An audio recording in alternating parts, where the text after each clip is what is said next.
Assalamualaikum warahmatullahi wabarakatuh, sahabat pecinta tanaman durian kampung atau durian lokal dimanapun Anda berada. Hari ini saya coba masak kancil dengan menggunakan cabai kering atau cabai keriting ya. Tapi ini cabainya udah saya simpan di kulkas. Ini kemarin saya bikin. Jadi hari ini saya menggunakan cabai kering ya untuk bumbunya. Kita coba masak. Bismillahirrahmanirrahim.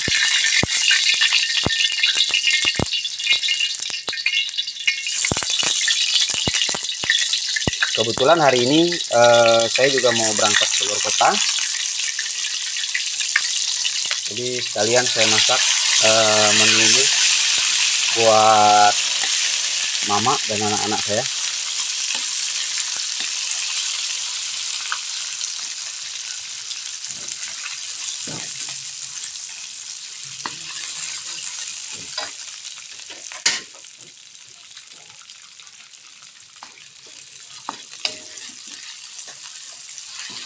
Ini bumbunya kemarin udah saya panaskan dengan menggunakan minyak, tinggal disimpan di kulkas.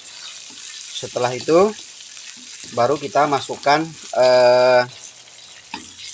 daging kancilnya yang sudah kita bersihkan, tapi dengan catatan setelah aroma cabenya terasa gitu.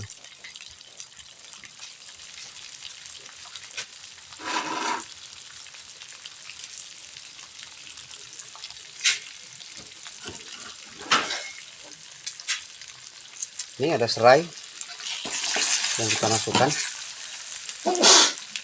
dikasih serai, kemudian masukkan masukkan daging kancilnya, baru kita aduk merata.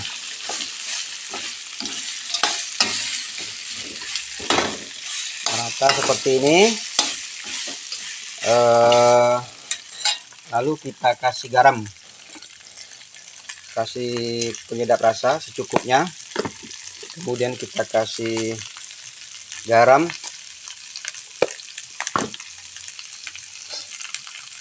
kemudian kita aduk kembali.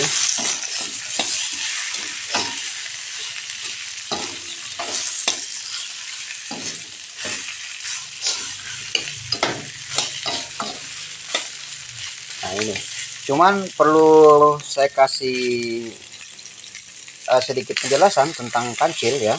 Setiap hewan pasti punya rahasia gitu. Setiap hewan punya rahasia.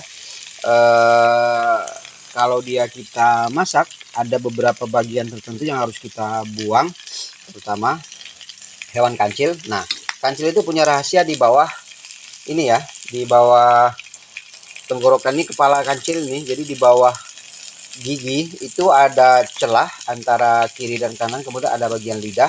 Nah, di situ ada semacam tonjolan daging. Dan daging itu harus kita buang. Sepengetahuan saya, ini nggak ada hubungannya dengan halal atau tidak, tapi hubungannya dengan aroma gitu ya. Jadi kalau tidak kita buang, maka daging ini aromanya seperti aroma, ada namanya satu pohon di tempat kami namanya pohon merang. Jadi pohon merang itu pohon yang biasa dibikin untuk peralatan rumah gitu. Namanya pohon merang.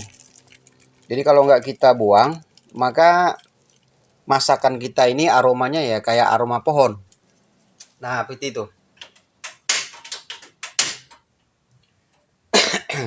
Dan ini pernah kami coba gitu ya. Saya udah beberapa kali itu mencoba. Karena kalau hanya kita bicarakan tanpa kita buktikan, mungkin nanti orang lain menganggap bahwa ya ini nggak benar gitu ya. Nah, tapi akhirnya saya coba membuktikan. Saya masak satu ekor kancil yang kecil. Ya, namanya uji coba kan. Nggak saya buang daging di bagian bawah rahang itu antara kiri dan kanan. Setelah matang ternyata benar gitu ya. Benar. Nah, jadi selebihnya saya simpan di kulkas. Kemudian beberapa hari berikutnya saya masak lagi dengan teknik yang berbeda. Saya buang bagian rahangnya, Kemudian ada juga daging di bagian belakang, di atas punggung sedikit. Dia ada kayak benjolan gitu, berbentuk daging, tapi harus kita buang karena memang berpengaruh terhadap aroma masakan. Kalau udah menyatu seperti ini, baru kita kasih air secukupnya.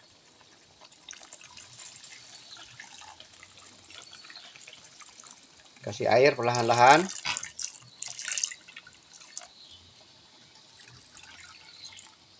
Jangan terlalu banyak, paling setengah liter airnya. Kemudian tinggal kita tunggu dia matang.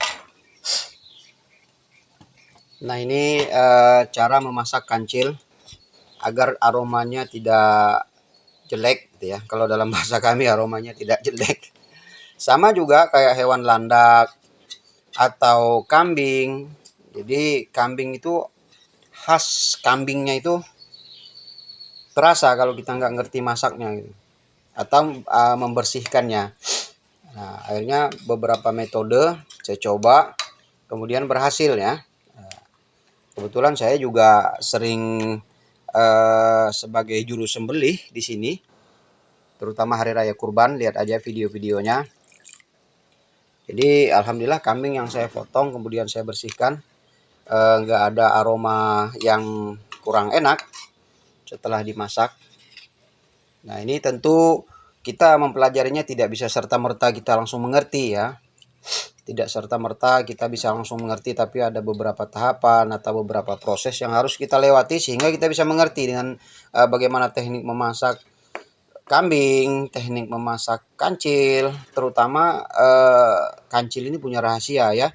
Di bagian kepala, di bagian rahang sini, itu dagingnya harus kita buang. Kalau tidak kita makannya juga kita nggak mau, rasanya seperti aroma pohon kayu merang. Jadi ada yang namanya kayu merang di hutan Kalimantan. Jadi ini tinggal kita tunggu matang, nanti kita sajikan buat mama dan anak-anak saya.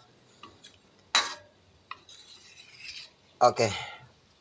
Oke, sahabat kita tanaman durian kampung, mudah-mudahan semuanya dalam keadaan sehat walafiat, tak kurang satu apapun. Sebelumnya saya ucapkan selamat menyambut tahun baru Muharram, 1 Muharram 1446 Hijriah. Mudah-mudahan dengan memperingati tahun baru Islam 1446 Hijriah ini, kita semua dalam keadaan sehat walafiat. Allah Subhanahu wa taala memberikan berbagai macam kemudahan untuk kita semua. Kemudian Allah berikan kesehatan kepada kita semua, Allah limpahkan rezeki yang banyak kepada kita semua. Kemudian kita tetap dalam keadaan iman dan Islam.